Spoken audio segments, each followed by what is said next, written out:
Hey everyone, we've been losing a bit of traction lately. So please subscribe, it's free and helps us keep creating great content for you. Your support means a lot.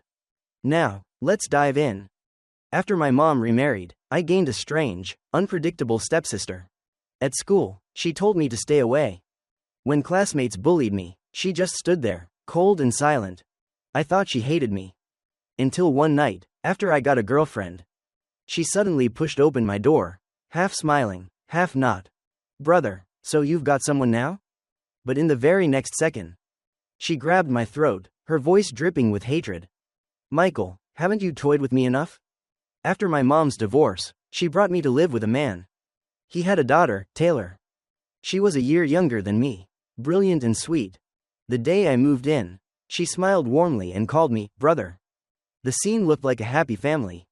But once the parents left, her mask fell. When I reached for her trophy, she shoved me back, her voice icy. Don't touch my stuff. From that moment, I knew. She didn't like me. Or maybe, she despised me. We later ended up at the same school, even the same class. In front of adults, she played the perfect sister. But at school, she treated me like air. To everyone else, she was the perfect goddess. Smart, pretty, gentle, adored by all. Only I knew the truth. One afternoon, after forgetting my key, I went to find her in the clubroom. I saw a boy confessing to her. She rejected him softly, gracefully. Then she saw me. The gentle smile lingered on her lips as she walked over. But when no one was watching, her warmth vanished. What do you want? She asked coldly. I forgot my key, I muttered. She pulled it out, then let it drop before I could catch it. Clang. And just walked away. That night, she knocked on my door at midnight. The moonlight fell on her face. Beautiful, but colder than frost. Stay away from me, she whispered like a curse. My mom was happy after remarrying. So when Uncle Benjamin asked if Taylor troubled me, I just smiled and said nothing. I saw the mockery flash in her eyes. I endured it, for my mom's sake. But after being falsely accused of confessing to her, my life at school turned into hell. My desk was filled with random trash. Rumors spread like wildfire. He's a thief. Taylor just watched from the sidelines. Then one day, I found my books defaced with the words, thick-skinned. While I quietly erased the marks, she appeared behind me in the empty classroom. The sunset bleeding through the windows. She smirked. Just like your mother, she spat. Slap. My hand struck her face. Her cheek flushed red. I glared. I endured you for my mom. Taylor, don't push it. She froze for a moment, then smiled. A dark, twisted smile. She leaned close to my ear, whispering like a demon. You're finished. After that, everything escalated. She publicly clung to me, cornering me. My books were glued shut, my seat soaked in ink. When class began, I was left standing alone. She walked by, smiling sweetly. Having fun? Everyone thought I'd keep enduring. Until I caught the culprit. The boy who once confessed to her. I dragged him out of class. Shoved him against the 5th floor railing. Half his body hung outside. The wind howled, his face went pale. I'm sorry, I won't do it again, he cried. I'm scared of heights. His screams drew a crowd. But I didn't let go. Not until the teachers burst in and pulled me away. When I left, I saw Taylor standing in the crowd. She frowned, her expression so complicated I couldn't read it. As I brushed past her, I lowered my head and laughed. A cold, mocking laugh.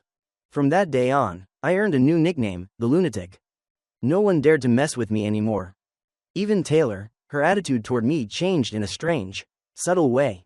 During math class, the teacher told us to form groups. After the lunatic incident, no one wanted me. Everyone paired off in 3s or 5s. While I sat alone, reading. Do you want to join my group? A soft voice reached my ears. I looked up. It was Scarlett, the class president. I didn't know why she paid attention to me. But I nodded lightly anyway. After class, Scarlett asked casually, "Want to walk home together?" I didn't refuse. Sure. But just as we reached the school gate, a voice called out behind me. Taylor. I frowned as she slowly approached. She stopped right in front of me. With that same familiar smile. Not waiting for me? Scarlett blinked in surprise. Taylor seemed to only just notice her presence. I cut in coldly. We're just neighbors. Scarlett froze for a second, scratching her head. Then you two go ahead. I'll head home first. When she left, Taylor let out a low chuckle. Neighbors, huh? I didn't answer. I turned and walked away. From that day, Taylor's behavior grew stranger. Whenever Scarlett came to talk to me, Taylor would appear a few minutes later without fail. Her constant shadowing made me sicker than being bullied ever did. To shake her off, I deliberately got closer to Scarlett. Over time, we became real friends. Scarlett was gentle, kind, always putting others first. She was the complete opposite of Taylor. A demon forever shut away from the light. Sunday was Scarlett's birthday. She invited me to her party. Coincidentally, my mom, her new husband, and Taylor weren't home. I carefully picked out my clothes, neat and proper. And just as I was about to step out, click. The door opened. Taylor was back. Under the cold white light of the living room. She stared straight at me. Where are you going? She asked. I replied coolly, none of your business. As I brushed past her, she suddenly grabbed my wrist, tight. Let go, I snapped. Her teeth clenched. I asked where you're going. I yanked at her hand. None of your business. Bang. She shoved me hard against the wall. My back hit the switch. Click. The lights went out. Darkness swallowed the room. In the dark, I raised my arm. But her other hand caught it. Taylor laughed softly. A sound that slithered into my ear like a demon's breath. Gonna hit me again? Her warm breath brushed my ear. Her cold fingers slowly traced my cheek. Brother, if you dare lay a hand on me, I'll make sure you pay for it. I couldn't see her face, but I could imagine that smug smile. Oh really?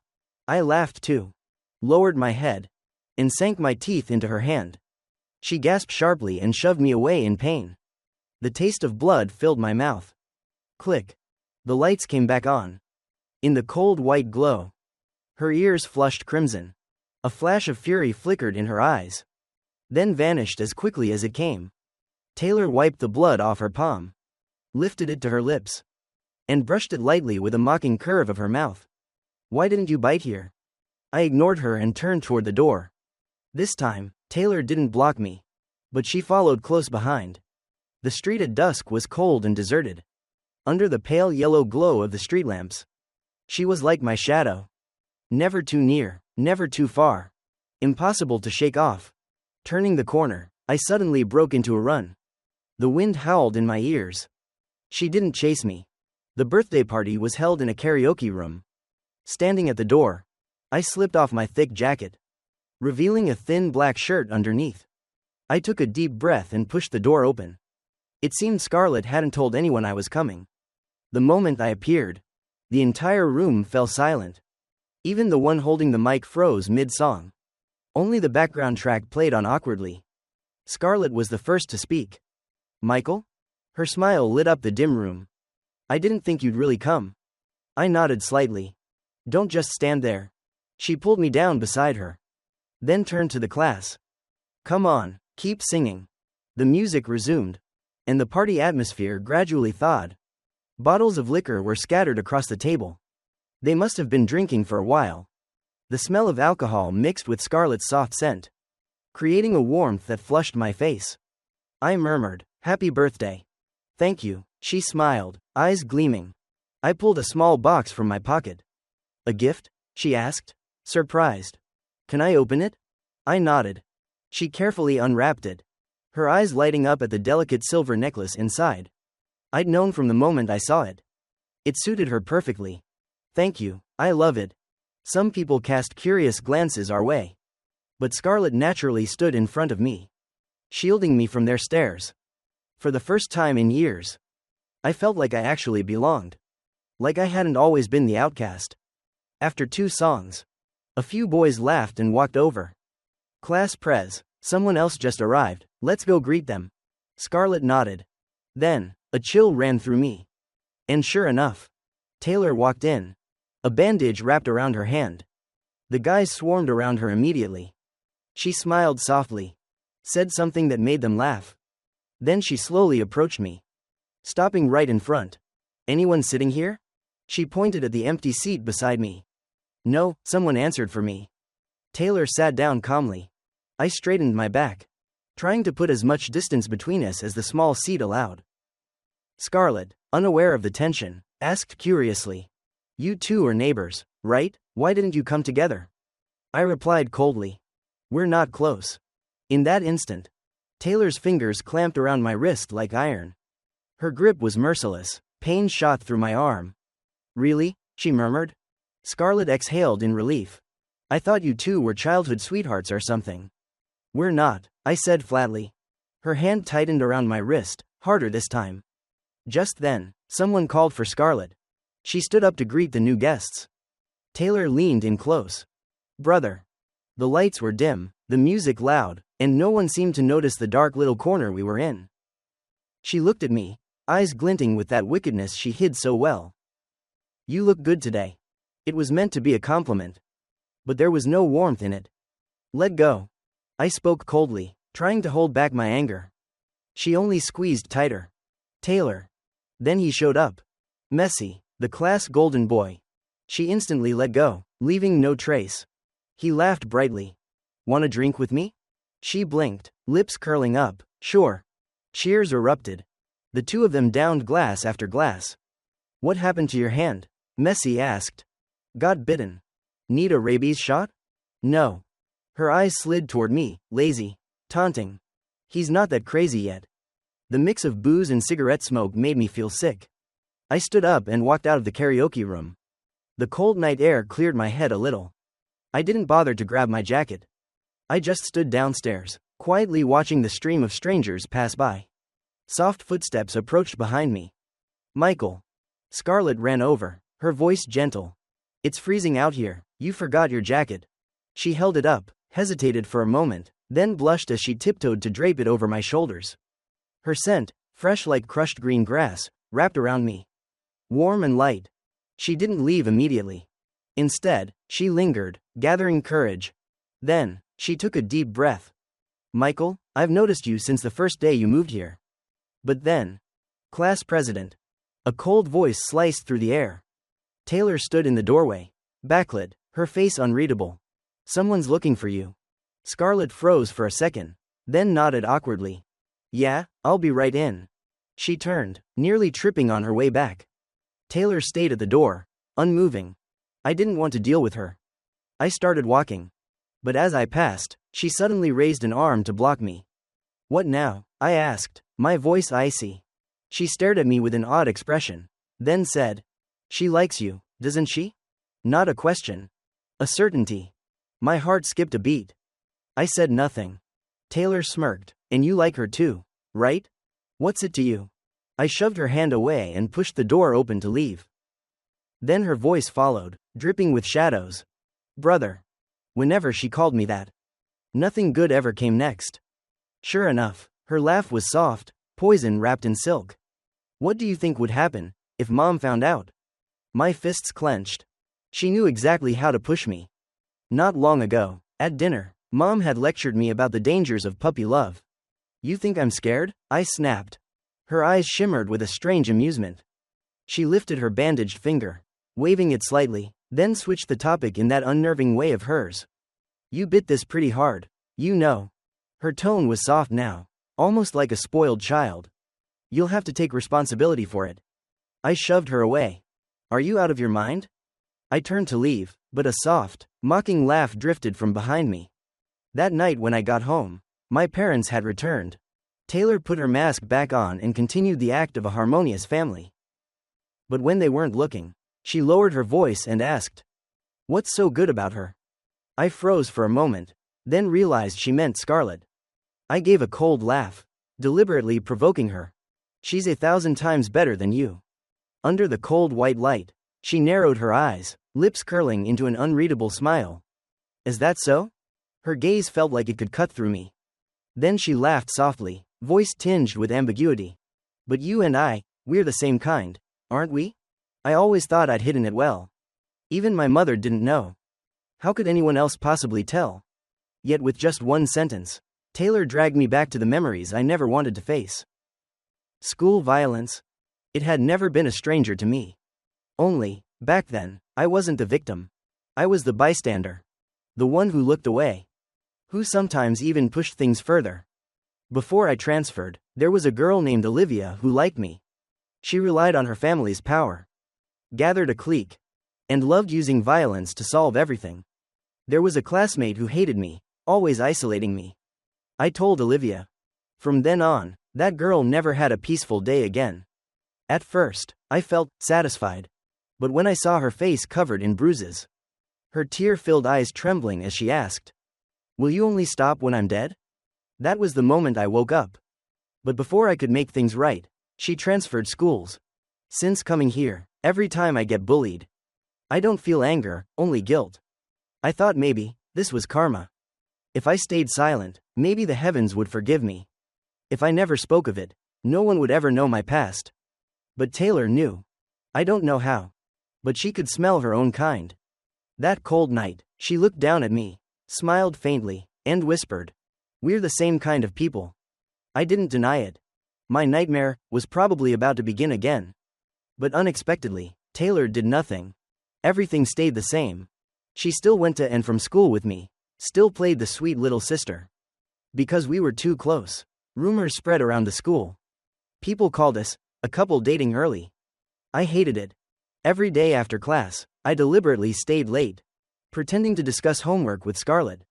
My mom started noticing. "Why are you coming home so late lately?" I answered honestly. "Group study." She froze, then asked sharply, "Boy or girl?" I hesitated for a second. "Boy." She clearly didn't believe me. "Why can't you just ask Taylor for help? Your dad said she's always top of the class." I just gave a cold, "Yeah." Then turned and went to my room. As soon as I turned into the hallway, I saw Taylor standing behind the wall. She had clearly heard everything between my mom and me. "Brother, Aunt's right," she said sweetly. "If you've got a problem, just ask me." Her eyes sparkled with mockery. I ignored her and walked straight into my room. But sometimes, the more you fear something, the faster it happens. When the midterm results came out, my grades had crashed miserably. Mom held up the report card, disappointment dripping from her voice. "Look at Taylor, top of the class again. With such a good teacher right beside you, can't you just learn from her?" I gave a cold laugh. Even if I want to learn, doesn't mean she wants to teach. Taylor appeared out of nowhere, tilting her head with a sweet smile. "Why wouldn't I want to, brother?" To ease Mom's mind, I had no choice but to pretend to study with her. Once the study room door closed, I warned her coldly, "I'm here to study, don't mess around." She blinked innocently. "Aren't I helping you study right now?" I watched her warily. She chuckled and flipped open the book. "If you fail again, Aunt will be really disappointed, you know?" She always knew exactly where to strike. From where I sat, I could clearly see her long, curled lashes, the delicate slope of her nose, and the tips of her ears, flushed pink from the warmth. In that moment, I finally understood why people liked her so much. She was born with an almost flawless face. Even if her heart was rotten and her soul a web of lies, this perfect shell alone was enough to fool the world. Had enough of staring? I hadn't noticed when she lifted her gaze, her lips curled in a sly smile. She had these beautiful peach blossom eyes, clear black and white, and when she narrowed them slightly, even if she looked at a dog, it'd seem like she was looking at someone she loved. Since she'd already seen through me, I didn't bother hiding anymore. Gorgeous on the outside, rotten inside. The more I look, the more I'm sick of it. She shrugged calmly, unbothered. Then suddenly, she asked, "Then who do you think is pure inside and out? Scarlett?"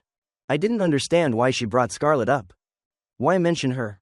Taylor dropped her smile and stood up, her tone light. "I just feel she probably can't teach you like I can." Even though Scarlett was the class monitor, her grades were never that great. Taylor said it with obvious intent to belittle her. "So what if she's good at studying?" I sneered. Taylor narrowed her eyes, smiling slyly. "Nothing, but good students get more time alone with you." The heater was really warm. I suddenly felt hot. Hotter still when she leaned in closer. Only a couple of inches separated us when she stopped, her eyes glinting. "It's fine if I'm rotten inside. I'm beautiful outside." I knew how twisted she was. But the moment she said that, my heart skipped a beat. Stay away from me. As the words left my mouth, even I froze. Not long ago, she was the one who said that to me. After a few tutoring sessions, no matter how much I hated Taylor, I had to admit, she was a brilliant tutor. Every question I didn't understand, she explained with surgical clarity. One night, while doing homework in the study, I must have fallen asleep. When I woke up, a jacket was draped over me. Taylor sat beside me, lazily flipping through a book. The soft rustle of pages filled the quiet room. I stayed still, breathing quietly. The jacket smelled familiar, soft, faintly floral, like a girl's perfume. And in that moment, I realized my hatred toward her had faded just a little. But only a little. After skipping a few study sessions, Scarlett came to find me. Michael, have you been really busy? You don't study with me anymore. I didn't know how to respond. He's busy studying with me. Taylor's voice cut in out of nowhere. Scarlett scratched her head and laughed. Yeah, makes sense. You two live closer. It's more convenient. She didn't notice the shift in the air. After thinking for a moment, Scarlett continued. I'm hosting a class camping trip this weekend, just to relax after exams. Wanna come? I hadn't planned to go. But right then, Taylor glanced at me and said, he's not going, so I will. Scarlett was surprised, then beamed. Great, see you at the school gate Saturday. After Scarlett left, Taylor gave me a look full of mischief. Didn't expect you to be interested. I shot back, there's a lot you don't know about me. She tilted her head, smiling softly. Oh really? I turned away, but then heard that familiar voice behind me. Then I'm going too. And so, two people who hadn't planned to go ended up signing up. On the camping day, I came fully prepared. I'd been camping since I was a kid, nothing about it felt unfamiliar. After gathering at the school gate, the class took a bus to the foot of the mountain. Scarlett's plan was to hike up to a clearing before sunset and set up camp there. But with Taylor's arrival, what should have been a normal trip suddenly became lively. All the way, Messi stuck close to her, chatting and laughing nonstop. I walked ahead, head down, only hearing the cheerful voices behind me. Scarlett quickened her pace to walk beside me. Michael, let's set up our tent together later. Okay? I answered casually, yeah. She hesitated, then whispered. Or, we could share a tent? I lifted my eyes to look at her. Scarlett's cheeks flushed pink. Messi's voice rang out behind me. Taylor, wanna set up our tents next to each other later? A strange, tight feeling rose in my chest. No. I spoke before Taylor could even answer. Only after did I realize how over the top my reaction was. She hadn't even said a word yet. Right then, I noticed, my talisman was gone. It was my mom's birthday gift, something I'd always worn with me.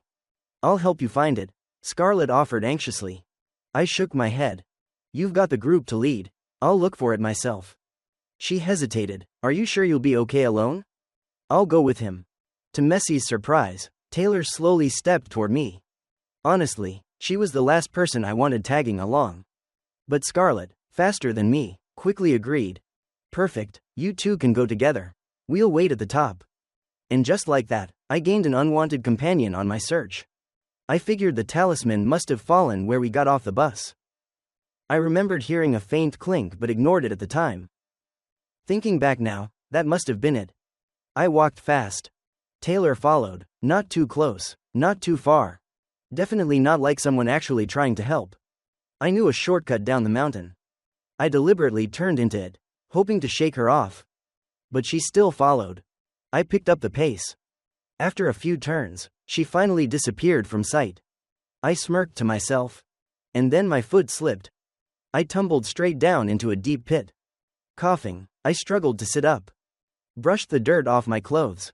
And looked up. The pit walls were steep, no way I could climb out alone. Just my luck. I had no choice but to shout. Taylor. No response. Louder this time. Taylor. Footsteps echoed above me. And then her infuriating face appeared at the rim of the pit. She squinted down at me, voice calm. Did you call me? Go get help, I barked. But she didn't move. Instead, she crouched down, smiling smugly. Beg me. I clenched my teeth. Screw you. Taylor chuckled softly, stood up, and walked away for real. Silence fell. An uneasy feeling slowly crept up my spine. when I started wondering whether I might starve to death down here. There was movement above me again. Taylor came back. She crossed her arms and tilted her head at me. Want me to save you? I glared at her. She smirked. Call me, big sis. I froze. What kind of twisted hobby is that? No. She arched a brow and played the same card again. Then I'll be on my way. But this time, as soon as she stood up, whether from losing her balance or slipping, she fell too. Landed right next to me. I stared for a second, then burst out laughing. Serves you right? Taylor's face darkened for 2 seconds. Then she looked up at me. I thought she'd explode. But she laughed too. Yeah, that was kinda funny. We sat on opposite sides of the pit, not saying anything. After a while, I asked, so, how do we get out of here? She glanced up at the edge. Wait for someone to rescue us. But this place was deserted. There was no way help would come anytime soon. So we might actually die here. Taylor suddenly gave a soft laugh. Wouldn't that be nice? She turned to look at me, eyes deep and unreadable. Like a romantic double suicide. I knew she was teasing. But when I met those fox-like eyes, I still flushed with anger. Who the hell wants to die with you? Relax, she said, I wouldn't let you die. I frowned. How many guys have you tricked with that tone of yours? She smiled faintly. Not many, you're the first. I quickly looked away. You climb up first, I'll push from below. I didn't expect her to suggest that. After weighing my options, I agreed. Her strength wasn't great, but it was enough to help me grab the edge and pull myself out. She must have used a lot of energy, because the moment I got out, Taylor collapsed flat on the ground below. She looked up at me, her gaze complicated. You won't leave me here, right? I frowned. I'm not like you. She suddenly smiled. I'll be waiting for you. Sometimes, fate gives you no choice. Like how the weather forecast said, clear skies. But it started raining on my way back to get help. Her face. Her voice. You won't leave me here, right? Kept flashing in my mind. Of course I wouldn't. Luckily, I ran into a group of classmates heading back. After I explained, we all rushed to save her together. The rain grew heavier.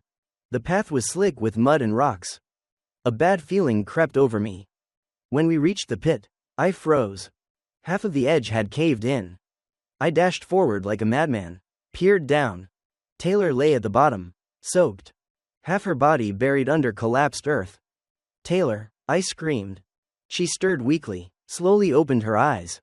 Despite the downpour, I could clearly see her lips move. It hurts. Since the day I met her, she'd always stood above everyone else. Now she looked so fragile. Because of the landslide, part of the edge sloped down.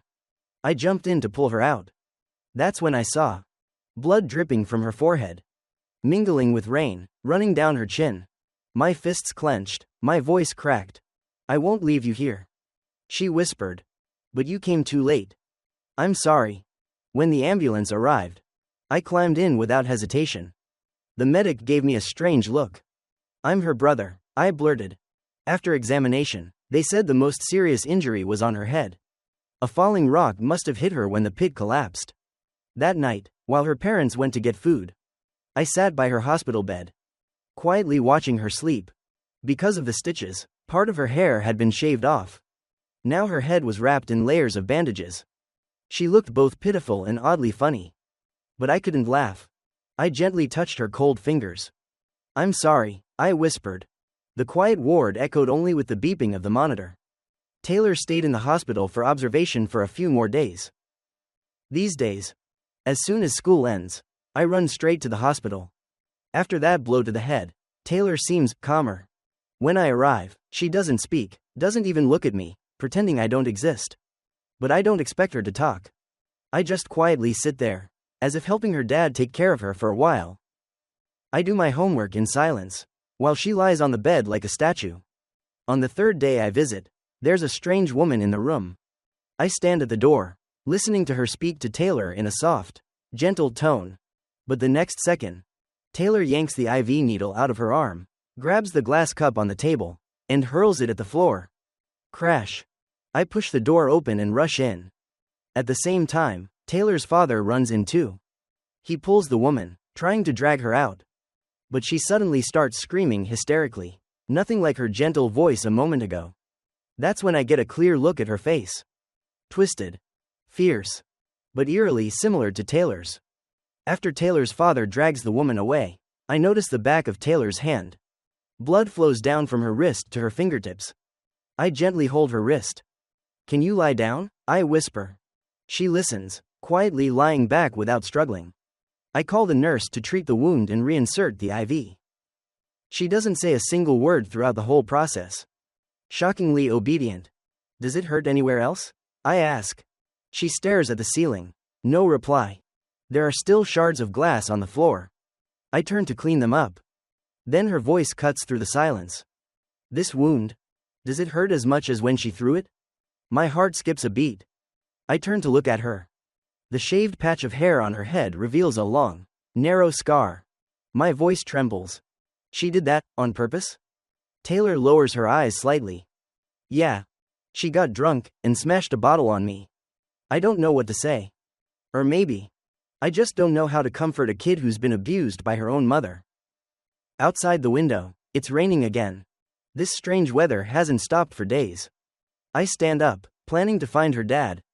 But then, Taylor grabs my hand. I freeze. "Don't go." For the first time, I see that expression on her face. Her eyes are red, fragile like a child's. My steps falter. Something soft inside my chest is touched. I gently squeeze her hand and whisper, "I won't go." Her grip slowly loosens. She turns her face toward the wall. The sound of rain patters against the window, making the hospital room even quieter. "Michael." She calls my name softly. "Yeah? I'm sorry." After she's discharged, Taylor changes.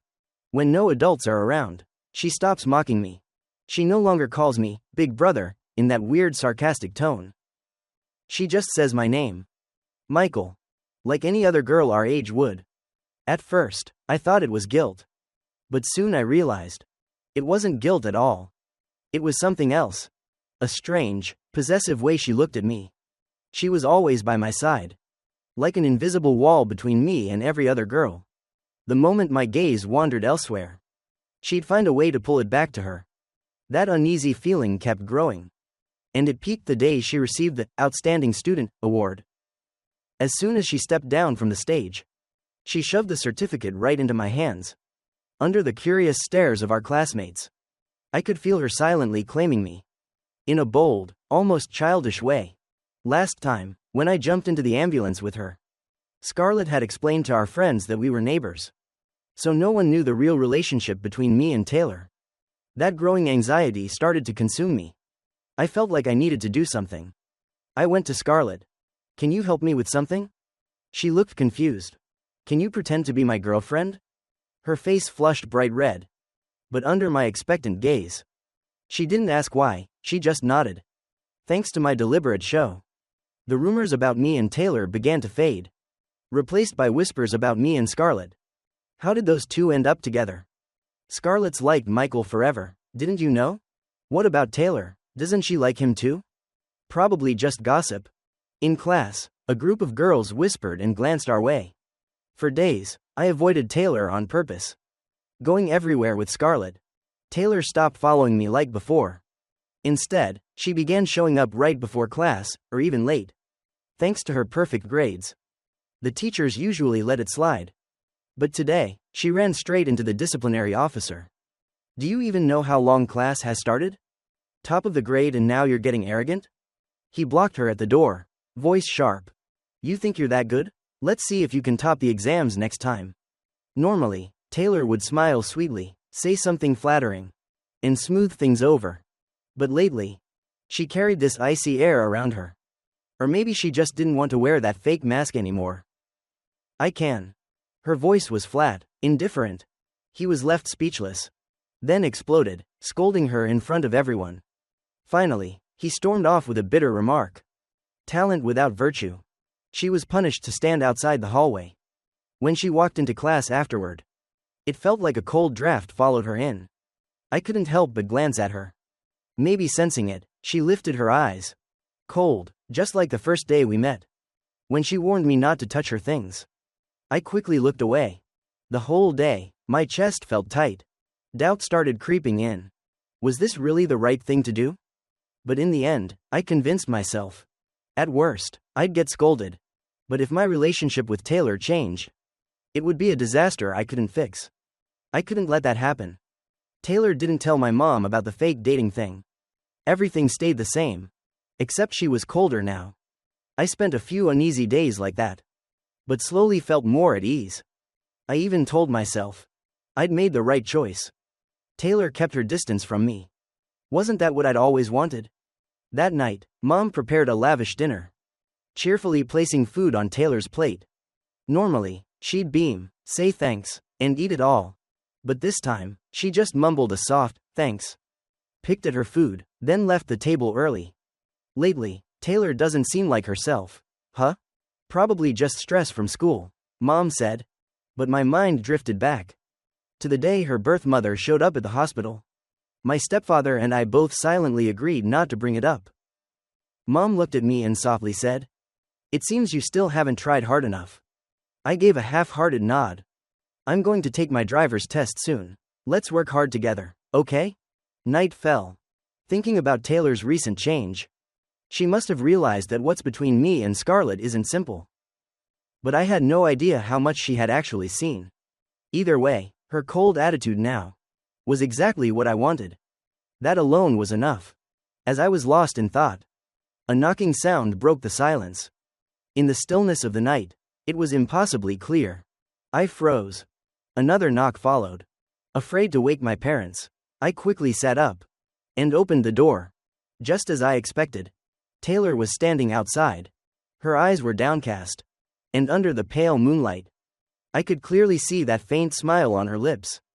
Strange, unreadable. Instinctively, I stepped back. But then she chuckled softly and asked, "Michael, are you in love?" I opened my mouth to reply. But she suddenly stepped forward, pushing me against the wall with force. "Michael," she whispered, "one girl isn't enough for you, is it?" A chill ran down my spine. Yet her warmth was right in front of me. Her voice trembled with restrained anger. Her face so close it left me nowhere to hide.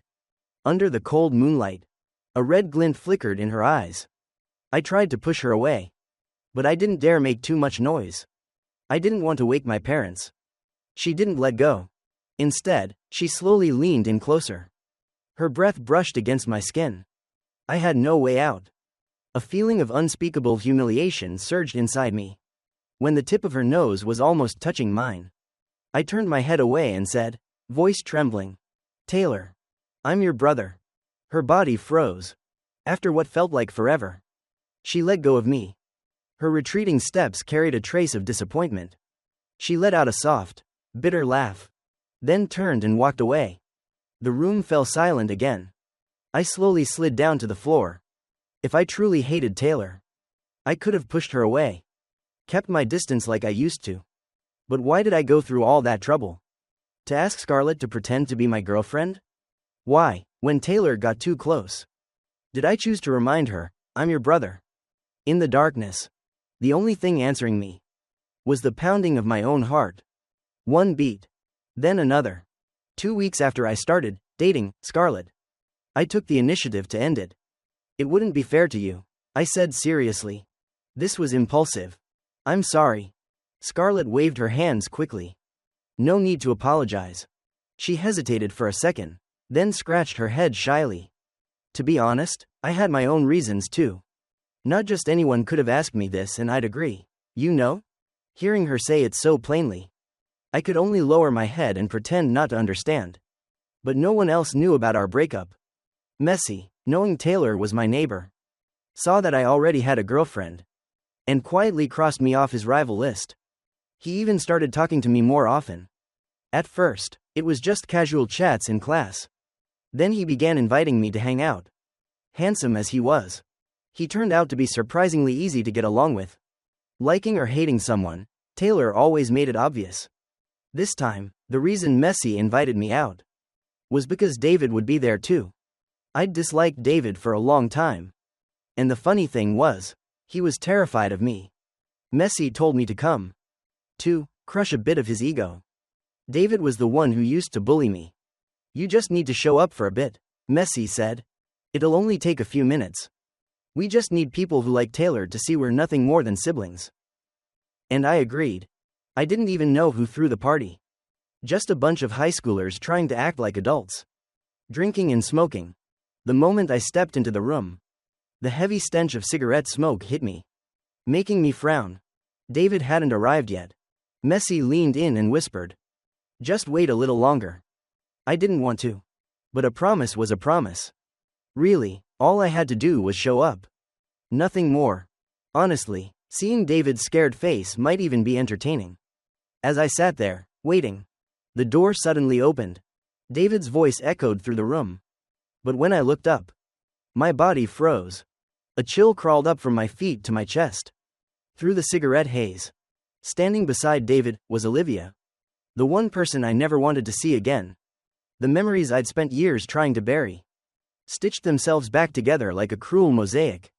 I wasn't always the victim. Once, I was an accomplice to the bullies. A past I could never wash clean. Over the noise of the crowd, Olivia met my gaze and smirked. "Nice to see you again, Michael." The moment I learned she was David's cousin, everything clicked. That same blood. That same cruelty. This time, hearing Messi was bringing me. David had invited Olivia, the infamous queen of intimidation, to give himself some courage. What he didn't know was, Olivia and I had history. And our breakup was far from pretty. I'd once confronted her. "Why must you always use violence?" She'd looked at me coldly. "My mom's just getting justice for you. Why are you blaming me?" "Justice? Is this what you call justice?" I'd shouted. Olivia's eyes had been icy as steel. "Michael, deep down, we're the same. Sinners, bound for hell." That line haunted me for years. I wanted to forget, but I never could. And when David started bullying me, I stopped hating him. Because in that twisted way, it felt like relief. This time, I wasn't the one going to hell. At the party, I didn't do what Messi expected. I didn't scare David. Instead, the moment I saw Olivia, I walked out early. But before I could escape, Olivia and her crew blocked my path. The roar of motorcycle engines echoed behind me. I stopped, heart hammering. "What do you want?" I asked warily. Olivia pulled off her helmet, tilted her head, and gestured toward a narrow alley. "Come on, let's talk." I didn't move. I'd been dragged into a dark alley by her once before. Right before I transferred schools. A group of people pinned me down and acted brutally. Luckily, I escaped that time. Olivia laughed, reaching out to touch my shoulder. I instinctively dodged. She looked surprised, then turned back to crush her cigarette on the wall. "Still stubborn, huh?" she sneered. I stepped back, scanning for an escape route. She lunged at me, blocking my way. "I let you run before. This time, let's see if you can." My stomach twisted in disgust. "Get lost," I spat. She burst out laughing, like I'd told the best joke of her life. "Telling me to get lost? You've got a death wish, huh?" She signaled her crew to move in. But before they could reach me, a familiar figure rushed forward. Taylor stepped in front of me. "Try touching him," she growled. Olivia froze for a few seconds, then screamed. "Who the hell are you? You looking to die?" She swung a heavy punch at Taylor. I shouted, but before I could move, Taylor slipped aside with ease and countered fast. A solid punch straight to Olivia's face. Blood poured from Olivia's nose. Taylor didn't hesitate. She locked Olivia's neck, forcing her down to the ground. I just stood there, stunned. Taylor pressed a knife to Olivia's throat. Her voice like steel. "Back off, or I'll slit her throat." For the first time, Olivia, the infamous gang leader, was completely powerless. "Get out of here, now," she yelled at her gang. They scattered. Taylor finally released her. Olivia glared at me and spat. "You pretty little bastard, you're nothing but trouble." Before she could finish, Taylor grabbed her collar, slammed her hard to the ground again. Blood spilled from both her nose and forehead this time. "I'm sorry, please, stop," Olivia screamed. "The blood's in my eyes, please let me go." I felt a twinge of worry. Taylor huffed coldly, then let her go. Olivia said nothing more. She just knelt on the ground, wiping away tears. Taylor threw me a glance and turned to leave. I hurried after her. Why are you here? Just coincidence, she said. But I didn't believe her. She must have followed us after school. I kept walking beside her. You're really good at fighting. Learned WWE when I was a kid, she replied casually. Seriously? Can you teach me? You trying to die? Just a little bit. Annoying, she muttered. That night, the road home felt longer than usual. But walking behind her, watching our shadows stretch under the streetlights, I felt a strange, quiet peace. After that night, something unspoken grew between us. Every day after school, whether she went first or I did, we'd always meet on the same road home. That silent companionship became the bond between Taylor and me for a long time. She slowly found her smile again and returned to being the girl who always stood proudly on the podium. She was a girl who shone so brightly, though I knew that glow was just a mask she wore. Strangely, I felt as if she was meant to shine like that. She helped me study, remembered my birthday, dragged me out to play, and bought me the weirdest gifts. Even my mom once said, I never thought you two would get along this well. I thought we had a great bond, maybe like real siblings. If life had just stayed that peaceful, maybe we'd have entered our dream universities together, graduated, and grown up side by side. But life doesn't ask for permission before changing everything. On my parents' first wedding anniversary, my mom finally got the driver's license she'd always dreamed of. She wanted to surprise Dad with a self-drive trip, so she sneaked out alone to practice driving. That Friday afternoon, I was dozing through a dull physics lecture when the homeroom teacher walked in and called me out.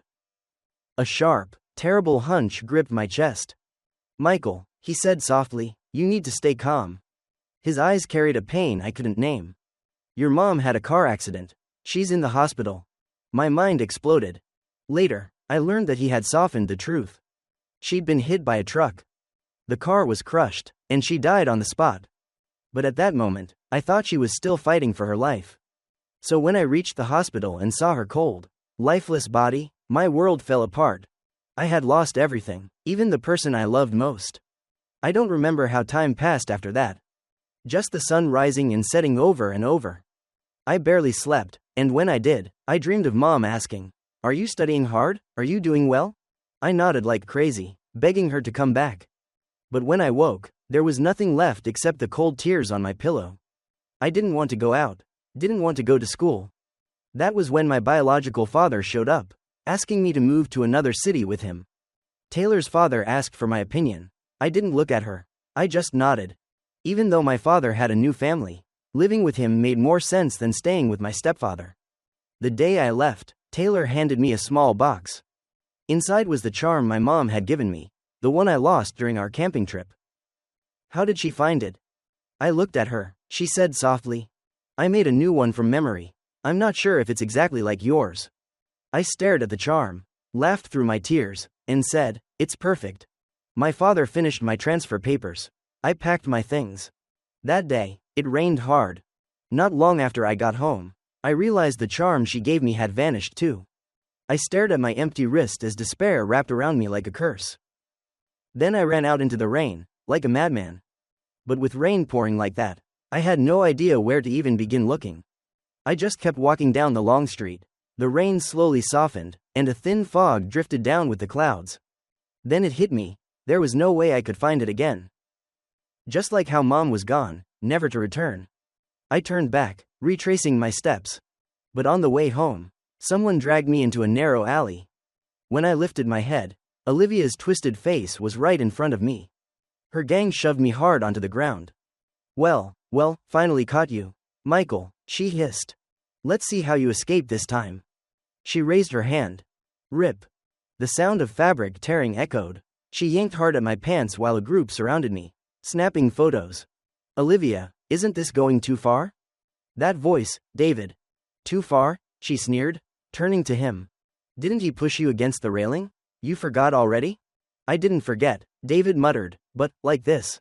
Olivia cut him off with a cold laugh. I'm helping you get revenge. What's there to talk about?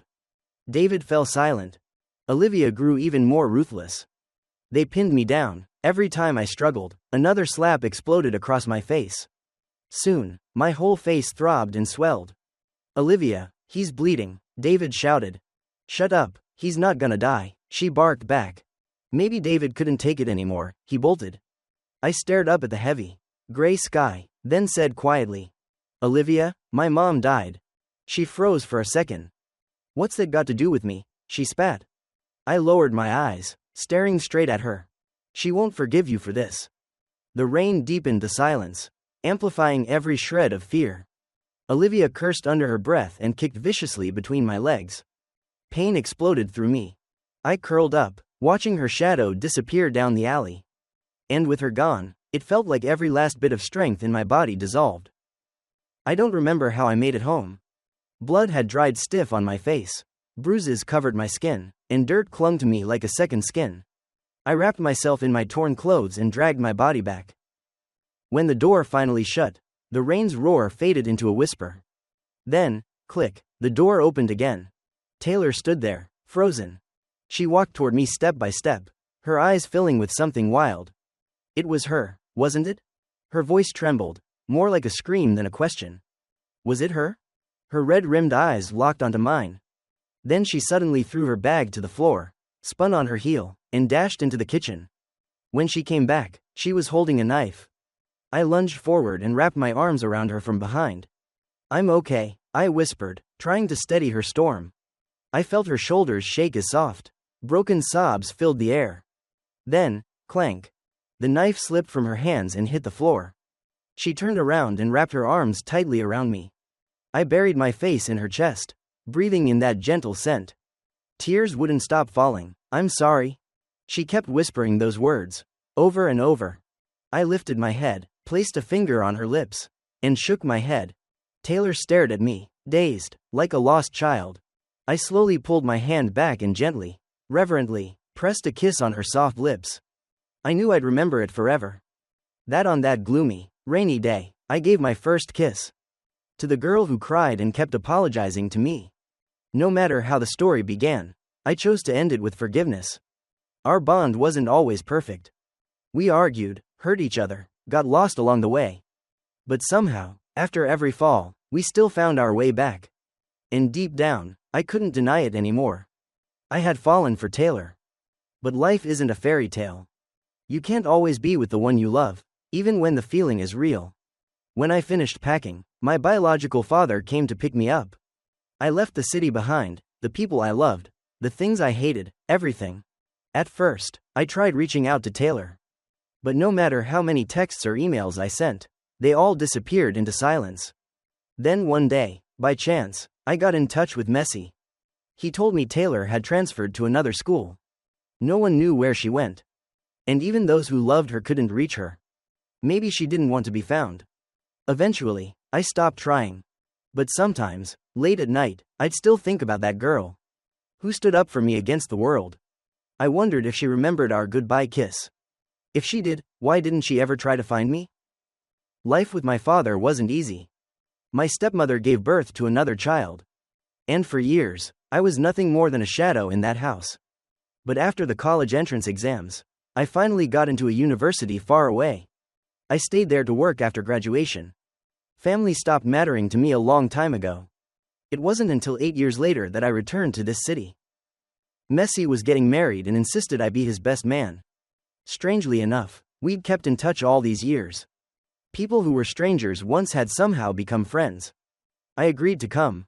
When the plane landed, a wave of unfamiliar nostalgia washed over me. I went straight to the hotel Messi had booked for us. He was marrying a wealthy woman, and everything was arranged with care. That night, he threw a welcome party for our old classmates. To my surprise, David showed up too. Messi leaned in and whispered. I couldn't not invite him. We're colleagues now, it'd be awkward. What a strange twist of fate. All these years later, when David saw me, his first reaction was still fear. I nodded to him, then smiled faintly in the corner. To anyone else, I probably looked like the bully. Adults are good at pretending. No one mentioned the words spoken years ago. After a few rounds of drinks, someone suddenly brought up Taylor. Anyone know where she went? Messi asked. Everyone shook their heads. Only David's expression changed. Messi turned to me again. Michael, didn't Scarlett say you and Taylor were neighbors? Oh, why didn't Scarlett come with you?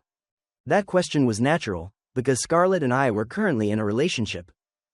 We met again 2 years ago by coincidence. She was the one who pursued me first. Right person, right time. I said yes. We've been together for more than a year. But after the dopamine faded, cracks began to show. The real storm came when her mother entered the picture. Scarlett started to disagree with me more and more. And in every argument, she always sided with her mother. As a daughter, she wasn't wrong. But as a partner, she just wasn't enough. Before coming here, we had a fight over this exact thing. She frowned, looked me straight in the eye, and said, "Michael, I only have one heart. But there are many people in this world I need to love. Can you not make it harder?" At that moment, something inside me froze. I suddenly remembered the first time we met. In a WC room reeking of alcohol. Me in a black shirt. And her blushing shyly while trying to talk to me. The girl who once carried the scent of fresh grass was gone. All that remained was a grown woman calculating every ounce of love. I clenched my wrist, feeling something tighten around it. Back then, someone else sat beside me. She smiled and said, "Big brother, you look so good today." She was the kind of girl who would always save me when I was in danger. Shield me from the world. And lose her mind when she saw me hurt. All these years, I thought I'd forgotten her. But now, I realize, I never could. Scarlett, I wanted to tell her this. If you've ever been loved 100% by someone, you'll know that nothing less will ever be enough. She was silent for a moment, then shot back. Who loved you 100%? I lowered my head, saying nothing. I didn't know where that girl was anymore. But in my memory, she would forever be. That sincere, fiery-hearted girl. In the end, I looked at Scarlett and said goodbye. So when Messi asked, I just smiled and said, "She's busy." Then the conversation moved on. And Scarlett's name quietly disappeared. Just like how it once faded from my life years ago. Wedding preparations are a mess. Messi was so busy he didn't have time to fix his broken car. He tossed me the keys and said, "Find a garage for me, will you?" I couldn't refuse. I found a well-rated repair shop and drove there. After explaining the issue, they started checking the car. I sat outside, scrolling through my phone as I waited. Then, a woman passed in front of me. An intense feeling surged through me. I instinctively looked up. In this field, women were rare. She was in a mechanic's uniform, cap and mask on, head lowered as she inspected my engine, chatting casually with her coworker. I shot to my feet. And without a second thought, started running toward her. She lifted her head to look at me. Even though only her eyes were visible, even after all these years, I recognized her instantly. "Taylor," I whispered, my voice trembling. She paused, a slight frown on her face, as if she didn't know me. "Who are you?" I pulled down my mask. "It's me, Michael." She lowered her head again, continued inspecting the engine, and said softly, "Oh." My hands were shaking uncontrollably. I didn't understand. Why was she pretending not to know me? Why the girl who used to top the class, who could have gone to a prestigious university after transferring schools, was now working as a car mechanic here? I lowered my voice. "Why are you here?" She shot back instantly. "Why not?" I choked on my words. "Can we talk? I want to know what happened to you all these years. Where did you go? Why did no one hear from you?" "I'm working," she said coldly, shutting me out. I swallowed the bitterness burning in my throat and stepped back toward the door. "All right, then I'll wait till your shift ends." When dusk arrived, Taylor finally got off work. She probably thought I'd left.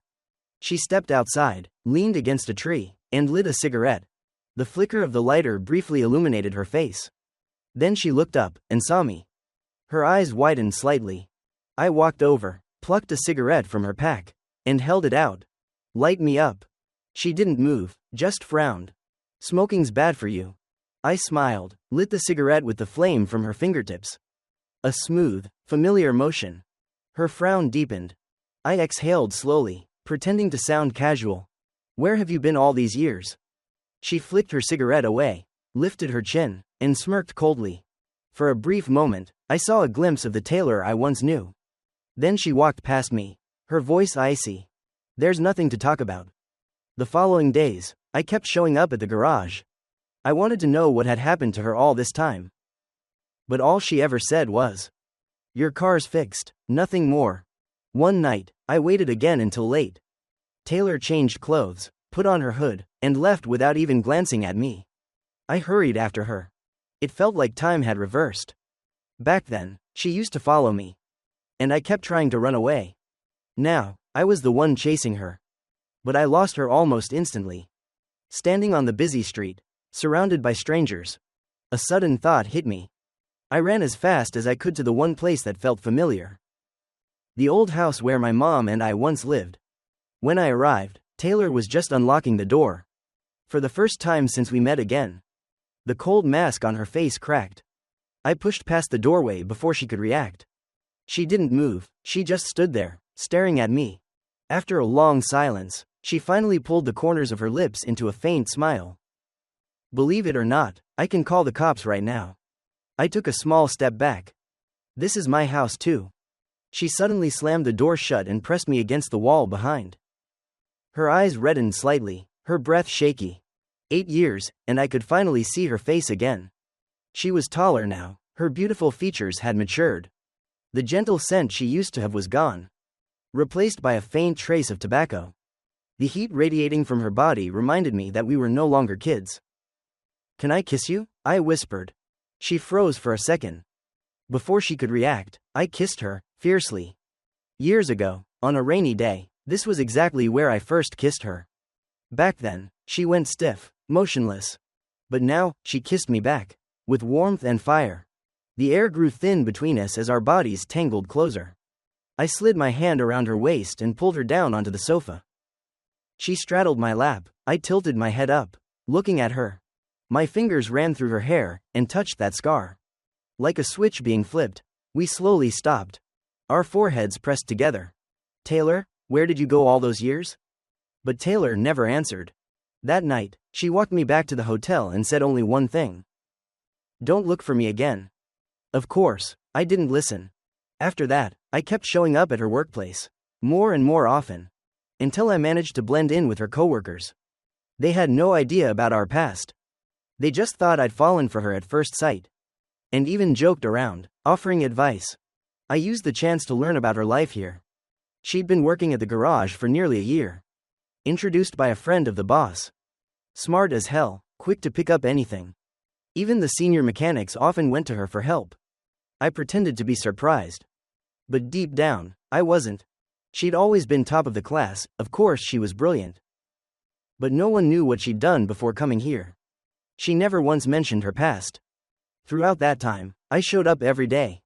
She acted indifferent. But I could tell, she was pretending. Whenever I wasn't looking, she'd secretly glance at me.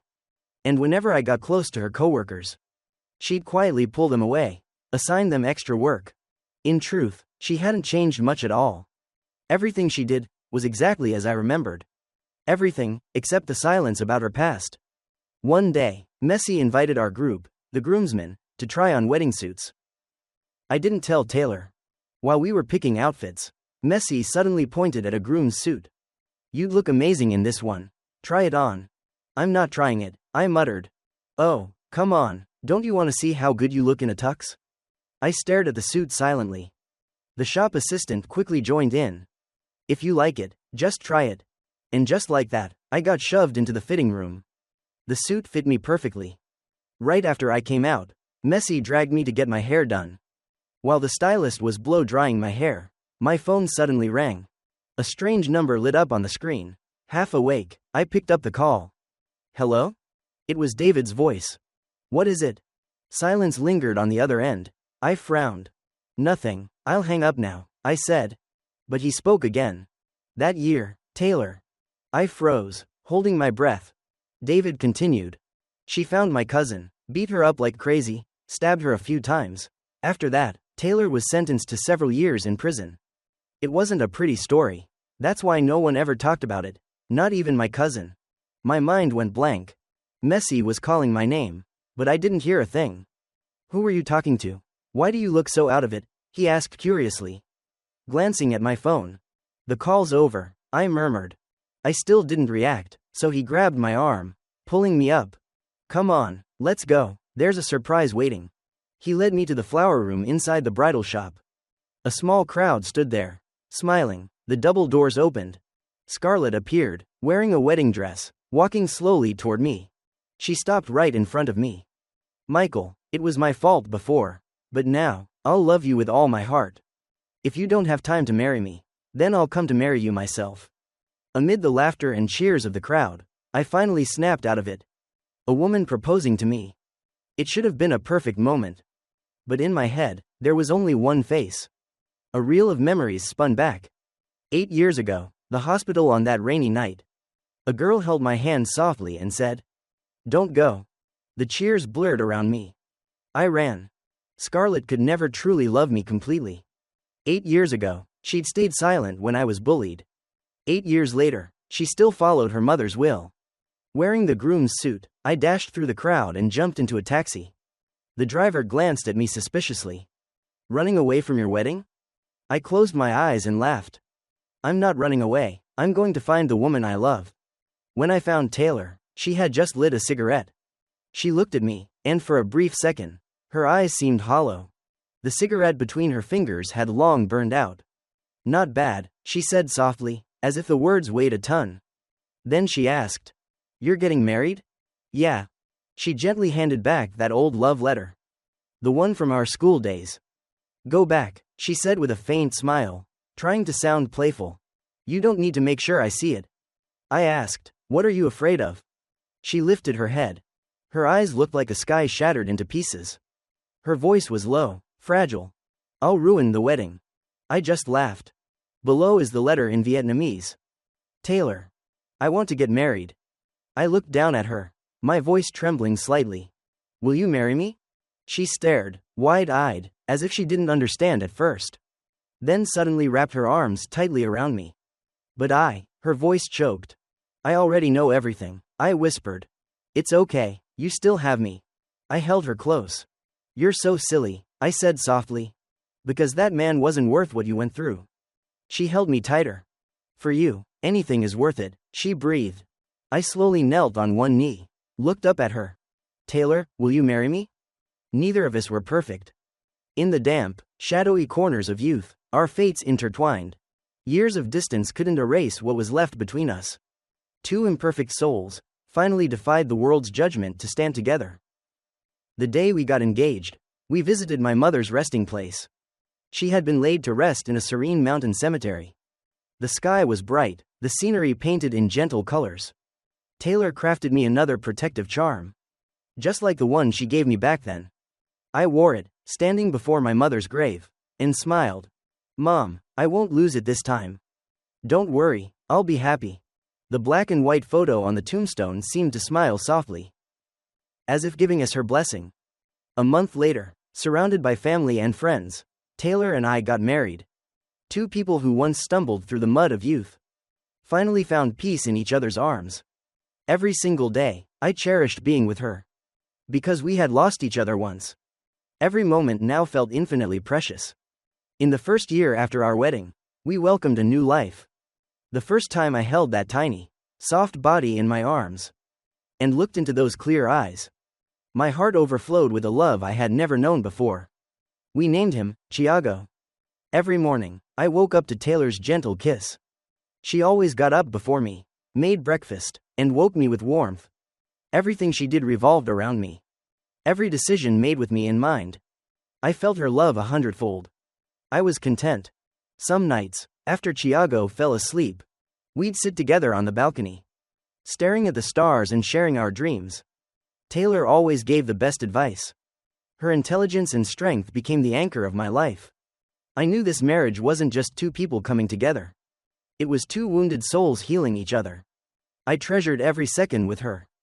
Because no matter how rough the road ahead might be, as long as we held hands, there was nothing we couldn't overcome. Our love had survived the test of time. Now, we only wished to spend the rest of our lives proving that our love was eternal. For the rest of my days, I will love Taylor with everything I have. I will never let go of the woman who loves me like her own life again.